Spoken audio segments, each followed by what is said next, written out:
Little Women by Louisa May Alcott. Chapter 27. Literary Lessons. Fortune suddenly smiled upon Jo, and dropped a good-luck penny in her path. Not a golden penny exactly, but I doubt if 500,000 would have given more real happiness than did the little sum that came to her in this wise. Every few weeks she would shut herself up in her room, put on her scribbling suit, and fall into a vortex, as she expressed it, writing away at her novel with all her heart and soul, for till that was finished she could find no peace. Her scribbling suit consisted of a black woollen pinafore on which she could wipe her pen at will, and a cap of the same material, adorned with a cheerful red bow, into which she bundled her hair when the decks were cleared for action.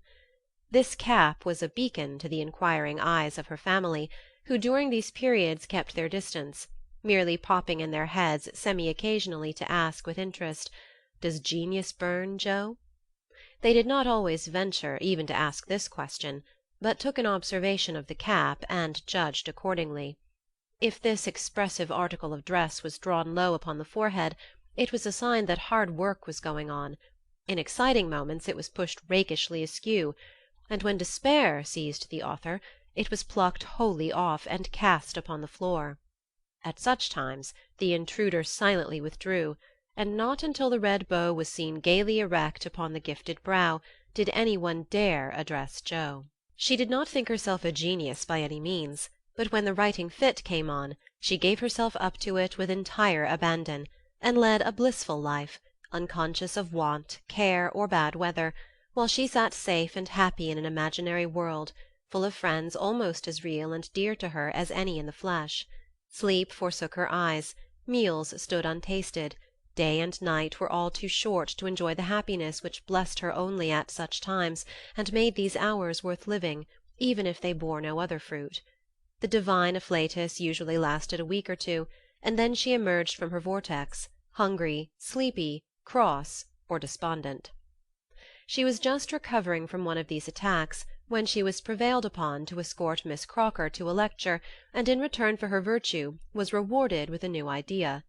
It was a People's Course, the lecture on the Pyramids, and Jo rather wondered at the choice of such a subject for such an audience, but took it for granted that some great social evil would be remedied or some great want supplied by unfolding the glories of the Pharaohs to an audience whose thoughts were busy with the price of coal and flour, and whose lives were spent in trying to solve harder riddles than that of the Sphinx. They were early, and while Miss Crocker set the heel of her stocking, Jo amused herself by examining the faces of the people who occupied the seat with them. On her left were two matrons, with massive foreheads and bonnets to match, discussing women's rights and making tatting. Beyond sat a humble pair of lovers, artlessly holding each other by the hand, a sombre spinster eating peppermints out of a paper bag, and an old gentleman taking his preparatory nap behind a yellow bandana. On her right, her only neighbour was a studious-looking lad absorbed in a newspaper. It was a pictorial sheet, and Jo examined the work of art nearest her, idly wondering what fortuitous concatenation of circumstances needed the melodramatic illustration of an Indian in full war costume tumbling over a precipice with a wolf at his throat, while two infuriated young gentlemen, with unnaturally small feet and big eyes, were stabbing each other close by, and a dishevelled female was flying away in the background with her mouth wide open. Pausing to turn a page, the lad saw her looking, and with boyish good-nature offered half his paper, saying bluntly, "Want to read it? That's a first-rate story." Jo accepted it with a smile, for she had never outgrown her liking for lads, and soon found herself involved in the usual labyrinth of love, mystery, and murder, for the story belonged to that class of light literature in which the passions have a holiday, and when the author's invention fails, a grand catastrophe clears the stage of one half the dramatis personae, leaving the other half to exult over their downfall. "Prime, isn't it?" asked the boy, as her eye went down the last paragraph of her portion. "I think you and I could do as well as that if we tried," returned Jo, amused at his admiration of the trash. "I should think I was a pretty lucky chap if I could. She makes a good living out of such stories, they say." And he pointed to the name of Mrs. Slang Northbury under the title of the tale. "Do you know her?" asked Joe, with sudden interest. No, but I read all her pieces, and I know a fellow who works in the office where this paper is printed." "Do you say she makes a good living out of stories like this?" And Joe looked more respectfully at the agitated group and thickly sprinkled exclamation points that adorned the page. "Guess she does. She knows just what folks like, and gets paid well for writing it." Here the lecture began, but Joe heard very little of it, for while Professor Sands was prosing away about Belzoni, Cheops, Scarabaei, and hieroglyphics, she was covertly taking down the address of the paper, and boldly resolving to try for the $100 prize offered in its columns for a sensational story.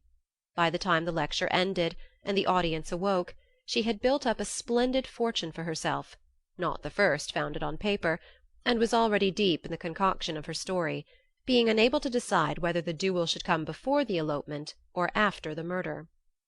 She said nothing of her plan at home, but fell to work next day, much to the disquiet of her mother, who always looked a little anxious when genius took to burning. Jo had never tried this style before, contenting herself with very mild romances for the Spread Eagle. Her experience and miscellaneous reading were of service now, for they gave her some idea of dramatic effect, and supplied plot, language, and costumes. Her story was as full of desperation and despair as her limited acquaintance with those uncomfortable emotions enabled her to make it, and having located it in Lisbon, she wound up with an earthquake, as a striking and appropriate denouement. The manuscript was privately dispatched, accompanied by a note, modestly saying that if the tale didn't get the prize, which the writer hardly dared expect, she would be very glad to receive any sum it might be considered worth. 6 weeks is a long time to wait, and a still longer time for a girl to keep a secret, but Jo did both, and was just beginning to give up all hope of ever seeing her manuscript again, when a letter arrived which almost took her breath away, for on opening it a check for $100 fell into her lap. For a minute she stared at it as if it had been a snake, then she read her letter and began to cry.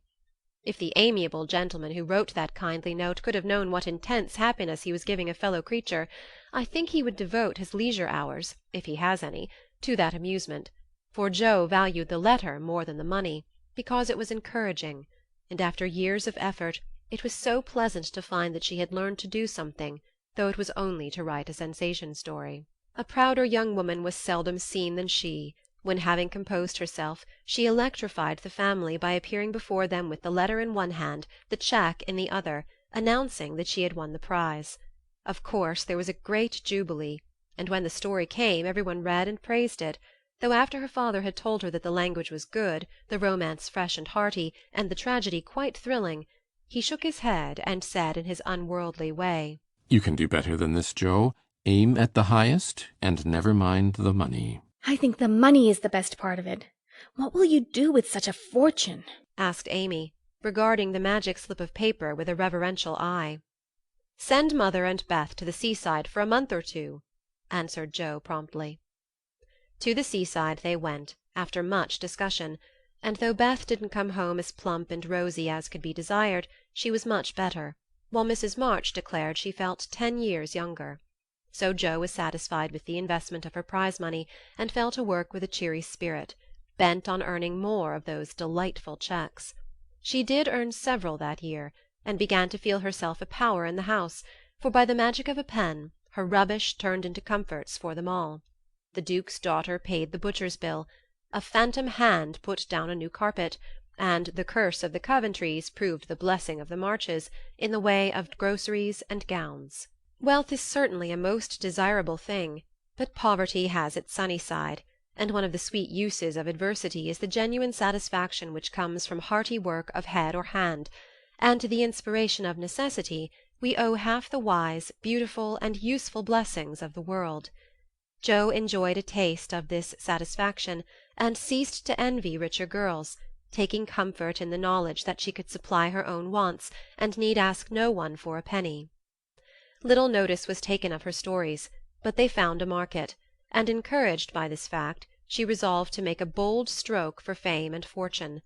Having copied her novel for the 4th time, read it to all her confidential friends, and submitted it with fear and trembling to 3 publishers, she at last disposed of it, on condition that she would cut it down 1/3, and omit all the parts which she particularly admired. Now, I must either bundle it back into my tin kitchen to mould, pay for printing it myself, or chop it up to suit purchasers and get what I can for it. Fame is a very good thing to have in the house, but cash is more convenient, so I wish to take the sense of the meeting on this important subject," said Joe, calling a family council. Don't spoil your book, my girl, for there is more in it than you know, and the idea is well worked out. Let it wait and ripen, was her father's advice, and he practised what he preached, having waited patiently 30 years for fruit of his own to ripen, and being in no haste to gather it even now when it was sweet and mellow. It seems to me that Joe will profit more by taking the trial than by waiting, said Mrs. March. Criticism is the best test of such work, for it will show her both unsuspected merits and faults, and help her to do better next time. We are too partial, but the praise and blame of outsiders will prove useful, even if she gets but little money. Yes, said Joe, knitting her brows. That's just it. I've been fussing over the thing so long I really don't know whether it's good, bad, or indifferent. It will be a great help to have cool, impartial persons take a look at it, and tell me what they think of it. I wouldn't leave a word out of it.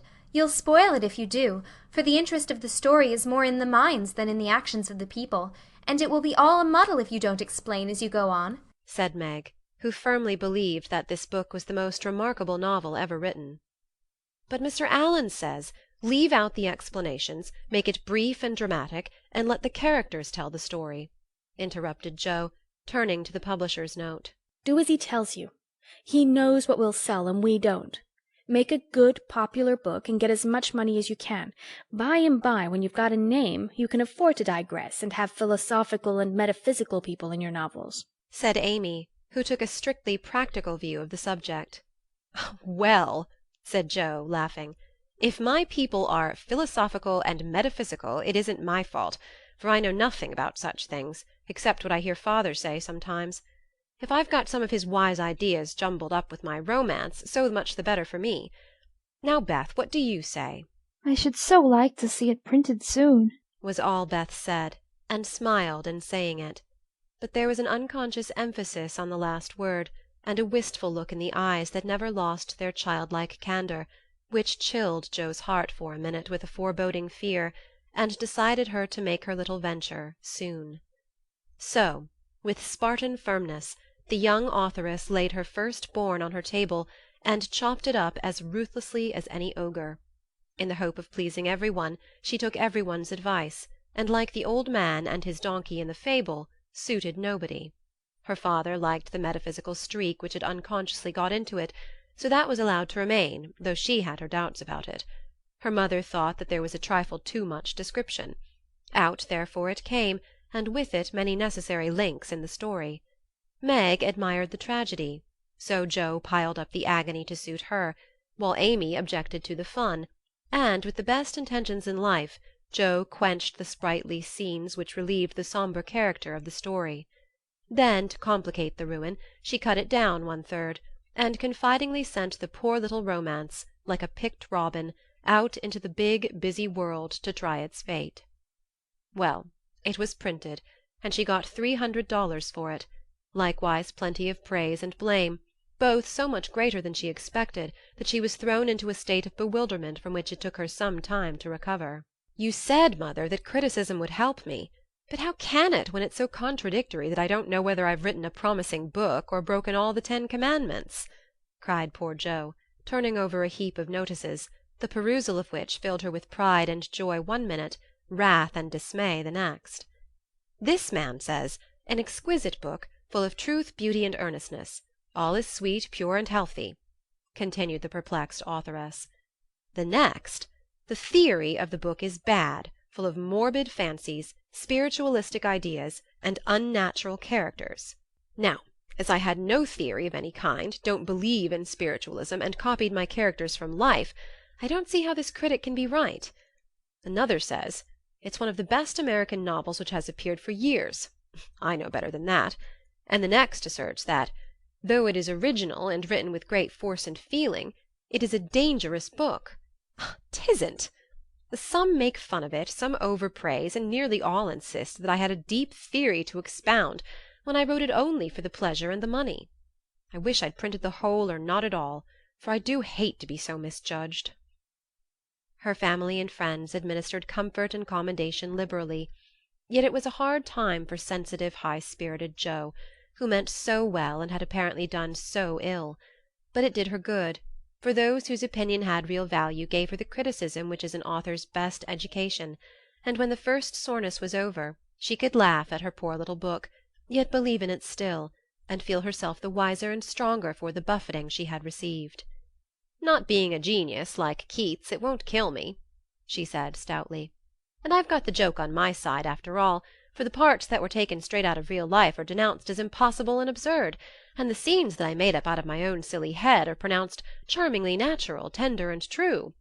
So I'll comfort myself with that, and when I'm ready I'll up again and take another."